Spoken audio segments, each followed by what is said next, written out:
Sorry about that. Apparently, I did the whole rest of the video and wasn't recording. So let me go back over and say it again. We were talking about Chinese watercolor and how it differs from regular watercolor. And we were discussing on how the texture takes and is on the paper. Now this is just a simple watercolor artist pad, and when you work with a soot style paint, you to explain a little bit more about that, is this is the bowl, and you take the bowl and you add a touch of water in it. Then you would take the ink stick, which this one is busted, if you could see. I dropped it. I shouldn't have dropped it. And then you take this ink stick and you roll it around like so. And it will take and create the ink. Now you can get some automatically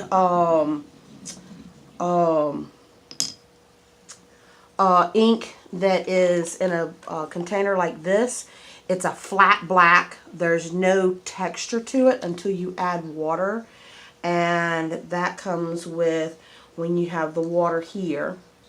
And you see how it kind of made it black because I was painting earlier.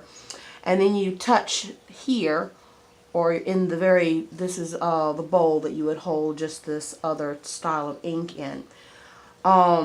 When you buy your ink sticks, these ink sticks can cost you anywhere from $3 on up to $20 on up to $1,000, depending on. There's still some ink sticks today that were made from trees that were extinct. So if you want to paint with extinct materials, you can do that. But I think they pretty much keep those on a showcase. But this is called an ink stick. It is the soot gathered up from remnants of where they have cut the trees and cut and used everything. They, over in China and Japan, they use every aspect of every piece of material that is there. There's no waste whatsoever. Anyway, and they perfected it years and years and years and centuries ago. So you have this bowl here. This bowl has an actual lid. But when you buy a pre-kit together, you can actually it will come with a open kind of style. I had bought several. As you can see, it comes with one, and it'll come with a couple of brushes. These style brush here are considered beginner brushes, and these other brushes that I was talking about earlier are your more expensive brushes. These cost, they get up there in cost, and it comes with a small ink stick. Your little beginner kit will come with a small ink stick, 4 brushes, one of these, which is your bowl, one of these, a little holder, and that way you can get started with doing your calligraphy. They can run anywhere from $15 to $35 to $75 to $100 and something dollars, depending on how much is in there, how much you want to do. I have I can't find it right now, but I have a whole, if you can see in these, they're different color soot. I have, just like this ink stick here is black, I have a yellow one, a blue one, a green one, a white one. They come in, they colored the soot, they bleached the soot and they colored the soot so that they would cake like that, and it gives a very different look to it. And I was showing you earlier, but it didn't record, was when you have a brush and you're mixing it with watercolor. This is with regular watercolor, and this is on watercolor rice paper actually. I'll show you how this looks.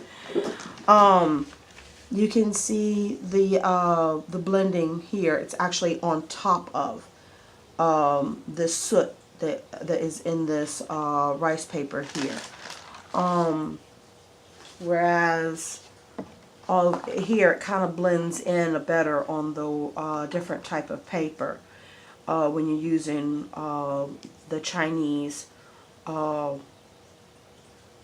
watercolor rather than the European or American watercolor. This watercolor is like on top, whereas the others blend well together. And it's a trial and error. You go through and you look at stuff that you do, like this. This is all watercolor here. This is one of my favorite pieces that I've done. This is watercolor with some acrylic paint. I don't know if you can see the shiny fishes and the model paint that I put on the edges here. There's no soot in this at all. This is all watercolor. But of course I put my little Chinese stamp of my name, E at the corner that I had made. Interesting enough, with watercolor, Chinese watercolor, when it dries, you pour it in here and you add water, it goes to almost like a cake style, okay? And I can continue using this. All I have to do is add more watercolor to it. This one, if you see here, is more cakey when I pull it out and it dries. And I add water and I have to work with it a little bit more. But you can continue using this over and over. But if you put it in plastic or on plastic, it does not act the same. It lasts better and longer on glass. That was something that nobody told me. Another thing that I went over that I need to let you know is my board here is done with a cloth that is like a suede. It's really soft on one side and durable on the other. The reason why I did my whole board like this is because I do a lot of traveling and I take my brushes everywhere, and I tend to go through, and whatever the mood strikes me, I will stop and paint. But you don't want your surface to take and mess up, because you can see how this bled through when I was showing this. Let me give you another example here. This is rice color paper. It's smooth on one side and rough on the other. You want the rough side facing up. And we're going to, first you're going to wet your brush. Okay? You're going to pinch half of that out to get this tip end of the soot on the edge of the brush, so that when you take and you make your lines, it makes that beautiful kind of the texture in the branch that I'm making, okay? And you kind of go that way and that way. And then that way, when you have that branch, kind of that extra texture in it, it makes it have character. It makes it look so much better. Okay? And then, of course, you want to do like a bud coming off of there. But when you have it on something, you want to draw the water away from the paper. When it's not watercolor paper that kind of sits on top, you want to draw the water away from it, because you don't want to have too much water. It's going to bleed like crazy. You see how much water is there? And it just soaks it up. So when you're painting with this style of paint, you want to make sure that, and you're using watercolor paper, rice paper, so sorry.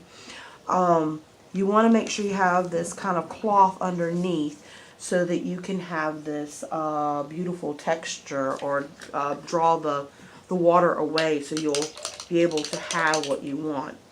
Now I'm going to show you another neat thing about rice paper is you can take and turn it on the back side of the paper and paint your sky, okay? And then we're going to, let's see if I have enough yellow here to give texture on red.